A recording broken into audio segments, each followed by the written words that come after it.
kindergarten teacher mascot is going to clap if they can hear me, but I think we can get quiet enough. I do have that in my back pocket, and we'll use it in my back pocket. All right, so I'd like to introduce Sam Edelstein from the city of Syracuse, talking about deploying data science in municipal government. So take it away, Sam. Woo!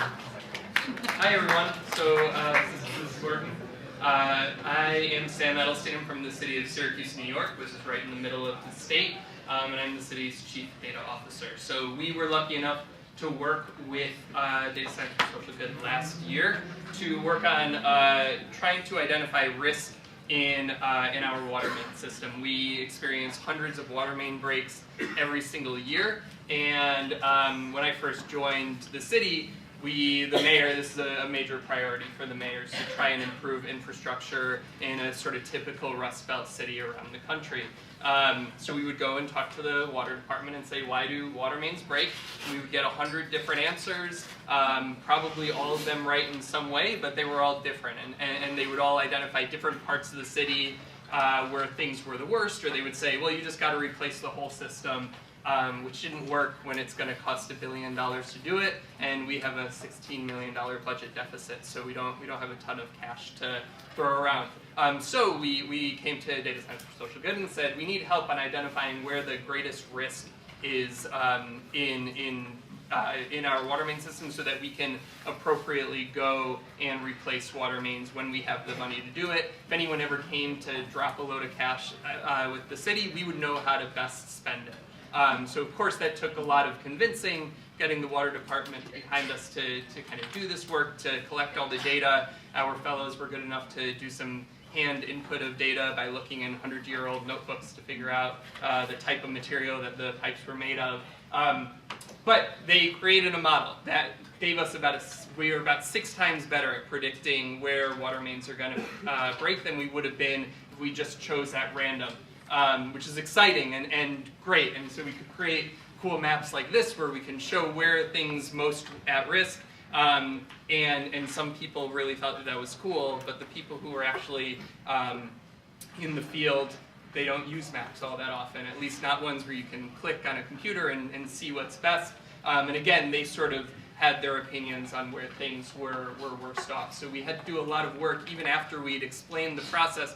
We had to talk to them about, what does it mean to take a ton of data about where things have gotten wrong in the past and use that to predict where things might go wrong in the future. So the first step was building this model, creating it, figuring out where the problems were, making things that were interpretable so that people could click on a street and figure out what the relative risk is. But then we also had to go and actually deploy it, which is the challenging part. We could know that there's a water main that's going to break in the next couple of years, but we still need the money to be able to do it. So basically to actually be able to replace the water main. So what we were able to do is we took this map and we started looking at where other projects were throughout the city that we thought needed some work too. So where are there roads that we've filled a ton of potholes on, or where are there sewers that have collapsed, or where's their development happening in the city where they might be able to leverage some of this information and replace a water main while they're digging up the road for a different purpose. And so that is the way that we have found some success. We've actually used the model to talk to places like Syracuse University does a ton of different development. They're building different buildings on campus, and it just happened that there were a few different water mains that were of high risk on some of these streets where they were redeveloping property. And so we convinced them to say, while you're down there, we'll give you materials, replace the water main while you're digging it up. Here's our proof that we think that there's something wrong, and the last thing that you would want is for a water main to break right after you have this brand new beautiful building that will cut off water supply to your building. And so they did, and so what we found is that now in the last 2 years, we've saved hundreds of thousands of dollars. The first year we saved about $400,000. This year we're on pace to save about $800,000 using data like this, which is really cool, and I think it really shows the benefit of using data and using prediction and assessing risk for things in a city, and a practical way that I think a lot of cities can use data like this to look at projects. So some ways that we're continuing to build on it, both internally within the water department and then externally with other departments around the city. So the first thing is we asked our fellows to give us really good documentation about what they were doing, because this is really the first time that we've done anything like this in the city. There are very few people who even know what Python is, machine learning is. So we wanted them to write up a really great sort of set of papers that said, this is what we did here, these are all the different things that this model means, so that, whether I'm at the city or not, someone could still take this and have a good understanding of what's going on.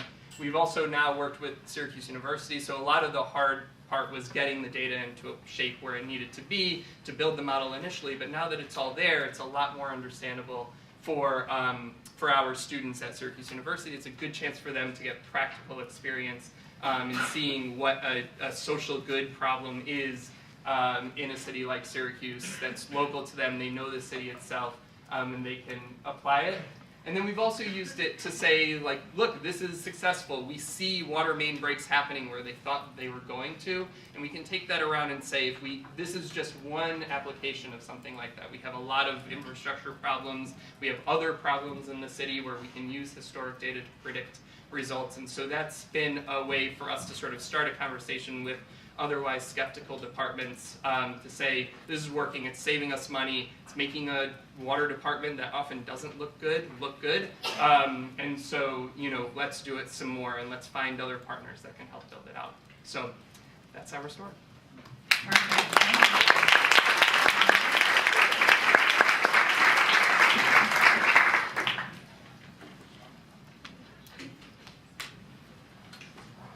All right, so this is Tom from the city of Chicago. Good morning, everybody. My name is Tom Schenk. I'm the Chief Data Officer for the City of Chicago. I've done a number of presentations, so if you've seen the presentation from me before, this is going to look a bit different than what I've done in the past. So I'm going to talk about all these projects I'm going to talk about, are things that we've actually done, are going to be released pretty soon, and really told from the story of the context of being in Chicago. So welcome here. I'm glad that you're here. How many people from out of town? Can I get? Yes, exactly. So I hope you'll be able to go downtown to see the city, and I hope you can go see the big new buildings that we built up. I hope you can go see the old buildings that are across the river, and I hope you can go to see the Bean at Millennium Park. I hope you can go see a show. I hope you can go see some theater. I hope you can go to a baseball game. I hope you can go to Lincoln Park Zoo. I hope you can go to the Navy Pier and ride the Ferris wheel that we just built. I hope you can go see the beach. I hope you might be able to get on the lake, and I hope you can have deep dish pizza. But I also want to make sure that you go out to the neighborhoods, because that's where we live. And where you can see the streets where we live, you can see the homes where people walk around, you can see the houses where we live. And that's where the children live, that's where the adults live, that's where the toddlers live, that's where you live, and we live. Oh, sorry. You'll hold the mic closer? Yeah. Because when you start off in the morning, you're going to get up and you're going to go to your favorite donut shop and get coffee, and you're going to go to work, and along the way you're going to see a rat, and then you get down into the loop, and then you go into your office, and then you go give all your coworkers your favorite donuts that you love. These are do-right donuts, by the way. But what you didn't know is when you went in the morning to go to your coffee shop in a donut store, that the food inspector was already there and done the inspections that they need to do, because the City of Chicago teamed up with other partners to develop an algorithm to predict which restaurant is going to fail a food inspection on any given day. So the food inspector can go out and figure out which restaurant do I need to go to across 250 square miles of the city and actually do the inspection to make sure that you don't get sick. Because when you go and you leave in the afternoon, you're going to get into a taxi cab, which you're going to hit a pothole, then you go down the street and there's a lot of potholes, and then you go to meet up for Shy Half Night, and then you go get to talk with everybody else, like this group here today, about technology and about data, and then you go and you celebrate with others about Hack Night, and you can meet with others and see people that you know and you work with. You can go and you catch a subway back home, but this time, you don't see the rat on the way back home. Because what you didn't know is that the Department of Streets and Sanitation has an algorithm to predict where the rats are going to be, so they can actually go and kill the things with a club or a spear. And then when you're back in your neighborhood, You don't know that some of the kids that live in your neighborhood live in a home that looks like this, but there's peeling paint that is lead paint. And then they become sick, but we team up with a great group like this to develop an algorithm to predict where that's going to be, and we team up with a health network so they can see which kid is most likely to be impacted by lead paint poisoning, and they can interact. So at some point, the city of Chicago is going to start looking like this. But then it gets to be summer again, which is awesome, because you can go back out to the beach, you can get into the water, but the problem is that there's E. coli in that water. But it's okay, because we partnered up with others, such as Shy Hackney, and a great group like this to develop a new predictive algorithm to be able to determine, hey, where's E. coli going to be? So that when you go out and you go out into the water and you can go and enjoy the city without being sick, and so you can go to the beans, so you can go see a baseball game, so you can go to the Ferris wheel, so you can go home, so you can go to work, so you can eat your donuts, and you're not sick at the end of the day. Because at the end of the day, you want to enjoy things like this, because people like the food inspection agencies and the various different partners and departments that we've worked with over the years make it healthy for all these individuals to live in Chicago. All right, that's all I have.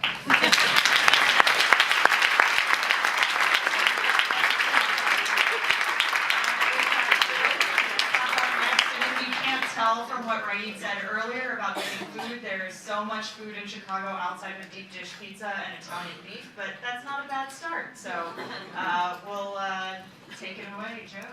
Thanks, do I really have to follow that? Good luck.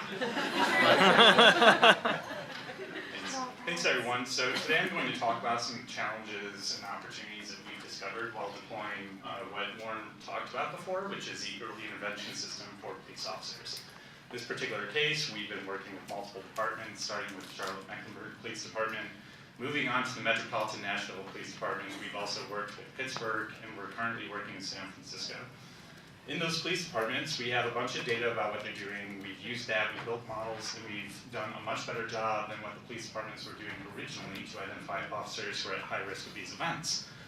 And as Lauren mentioned, some of those things that are taken into account that were not taken into account before are things like suicide calls. The more suicide calls you go on, it turns out the higher risk you are. That gives police departments the opportunity to intervene. Now, in order for this to happen, a lot of steps need to take place. We've been working with Charlotte since 2015. It's about to go live, but it's taken over 2 years to get to this point, and it's still not quite deployed because there are a lot of challenges. Now, some of those challenges relate to tech, and because we're tech people and data people, we like to talk about those things. Those aren't the only challenges, and often those aren't the biggest challenges. Many of the biggest challenges have to do with people. People problems are often the biggest problems that we face. And those are bureaucratic, those are legal, those are just personalities, those are all sorts of things that need to be handled. So I'll talk about tech first. Some of the things that we've realized that we need to change from what we normally do is in the summer, we build models and we look at those and say, what is the most accurate model for this particular problem? Now that's great. We can do much better than what they currently do on accuracy, but accuracy is not the only way to measure these things when it comes to deployment. One is accuracy at a particular point in time. We can choose a model based on a very accurate model, but it only does well in one time period. That's not going to help you because you may just have a random selection, like a very, very good model on a very, very narrow piece of time, and it's not going to hold well over time. So that's not going to be good for deployment. We want something that's stable. So we have to look at accuracy over time that's going to be stable. The other thing is that we need to look at accuracy when it comes, or stability when it comes to lists. So we can generate a list, but if you use something like random forest, which many of you have probably found is a very good predictive model and is the most accurate that you have available to you, random forest has randomness in it. And that means that when you produce a list, you can get a different list every time that you run it. So you need to set your seed. Even if data changes a little bit, your list can change quite a bit. So we realized that we can't use 1,000 trees. We have to use 10,000 trees to get a very stable list. If we were to run it multiple times, we need to get the same number of officers at the top. We don't want them shifting quite a bit. You may even need like 50,000 trees found in some applications. So that's something else that needs to be taken into account. Something else is that you need to have built-in checks to make sure that the data is updating, because if one data source is not updating, the results can get very, very strange, and people are going to start questioning the system and they don't want to use it. So those automatic checks need to take place at input and at output. So when you produce a list on one day and then you produce a list on another day, that list should not change dramatically. You should not have 100 different officers in the top 100 of your list. You should not have officers who are at the top of the list one day, at the bottom of the list the next day. So you can look at things like rank correlation for the entire list, and you can also look at Jacquard similarity for the top 100 officers at that list. And you need to check it from day to day. And if it's changing quite a bit, and you can just look at the patterns, what is unusual, then you should be flagging that so that it can be reviewed and someone can figure out what's happening. Now, for people problems. All kinds of things, as I mentioned, have to be taken into account. Some of those are that people own data, and they need to make sure that we're not just giving you a live dump of the data, or we're not going to give you a dump of the data, but we need to give you live access to the data. And so there can be ownership issues and everything else that are involved with that that need to be addressed. Second is how the system is used. So we originally planned on giving risk scores for the officers to supervisors. But it turns out that those risk scores can be interpreted very, very differently. So we have moved to risk to your rank in the department if you're an officer. So we can see this officer is 5 one day, 10 the other day, 8 another day. Like those are relatively stable. It's not 0.36, it's not 0.25, because those numbers can be interpreted so differently. So we really focused on that. And then something else that we're taking into account, as Jessica mentioned on another project as well, is that we want the expert feedback that people can give. So this needs to be a deployed system where things are in a loop. We want humans in the loop providing that feedback. And so Charlotte is building a web interface, and right now supervisors are providing feedback not only on the risk scores or the ranks that we're giving for officers, but also on the risk factors of why a particular officer was flagged. They can agree, they can disagree, and then there's a text box of why they can tell us why we're done on a particular flag. And that's all really good because that is automatic feedback. You can just feed those things back in as features for your model, and it should get accurate. You should learn if some supervisors are better at identifying officers at high risk than other officers, than other supervisors. And you have that manual feedback where they say, you're not taking this into account. Okay, let's start collecting data on that thing so we can take it into account. That also just helps sell it within the department. Because they say, well, your system has problems, but at least it's going to learn just as a credit card company learns from every time they ask you, is this a fraudulent transaction? You say yes or no. So tech problems, people problems, those are two really big challenges that we've learned quite a bit from. Thanks, Joe.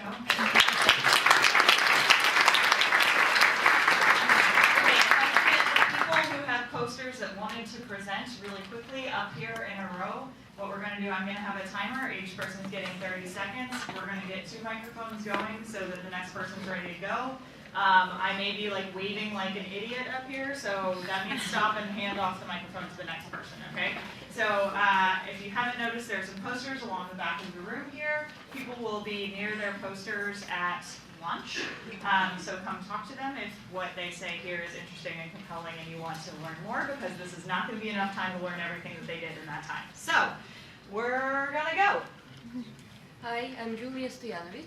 I work in Philadelphia, but I live in New York, and one of the biggest local problems in New York is traffic, right? So if you're interested in our analysis of taxi traffic, please come to the poster on the left, where we're showing hotspots, frequent routes, and also are showcasing a system for analysis of graphs that evolve over time, that we built and that we use to do this.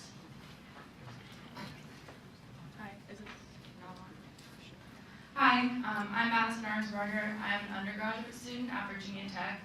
I'm presenting a poster called Modeling Response Times to Structure Fires. We worked with a fire department just across the river from Washington, D.C. to help them understand how they could be reallocating the resources better and opportunities for them to improve their resident safety. I did this research as part of a research for undergraduate experience, REU, at the Social and Decision Analytics Lab called the Data Science for Public Good program. So if you're interested in the program, the lab, or the research, I'm happy to share. Thanks. Hello everyone, I'm Maria Josefs, a PhD student in economics at the Catholic University of Louvain. And if you are interested in understanding how we can use supermarkets can have dataset to simulate the impact of sugar taxation, you are very welcome to my boss's presentation, which will be right there. Thank you. Hi everyone, I'm Evelyn, and my poster is on using machine learning to better target disaster relief efforts. So after a natural disaster occurs, it's really important to understand which areas were the hardest hit ones so that we can prioritize resources effectively.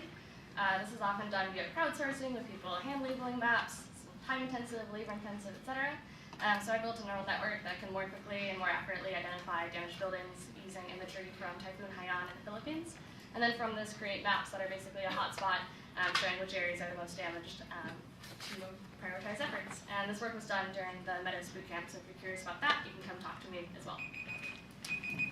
Hi, I'm Meredith. I'm an artificial intelligence engineer at DataWest. We've been making a platform so that we can better understand the needs of foster youth and the foster care system. I'm also talking later, so if you want to listen to that, it's not on the schedule, but please believe me that it's happening. Hi, I'm Caitlin Augustine. I'm a researcher at Kaplan Test Prep. We partnered with the ACT to create a learning at scale product to deliver live learning to 700,000 fee waiver students completely for free. We use data science in our whole product development process, so you can learn about that from me, but I'm also asking you to come talk to me about where do we go next? How do we use the data from these thousands of students to develop a better educational platform, and how do we continue to improve in that space? Yes, I'm Kurt Bourne from Booz Allen Hamilton, principal data scientist there. And so I have a question for you. I have the numbers here on my screen, so I won't be lying here. What would induce 22,000 people to submit 46,000 plus solutions to an online machine learning competition and socially share it to the point that there were 1/4 billion impressions on social media? It's the $1 million prize data science goal. So come talk to me by the green poster and I'll tell you more about it. Oh, I'm the next speaker too. Hi, I'm Jeremy Auerbach. I've got a poster on some work we did at DSSG down in Georgia Tech on urban renewal projects and their impact on property appreciation in Atlanta. We have a poster, it's not hung up yet, but it'll be on the corner over there if you want to talk.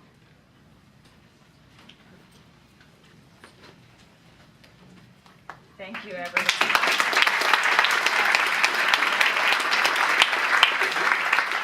Thank you, everyone, and great job keeping that at 30 seconds. So we're going to go into coffee break now. What's going to happen, we're splitting the rooms back up. So this will be room A, B, and C for the next session. And coffee, 15-minute break, and we'll get back in. And then just please keep in mind as you're coming into the rooms, as you're moving through this hallway, we can hear you in the session, so move through the hallway a little quietly if you're late to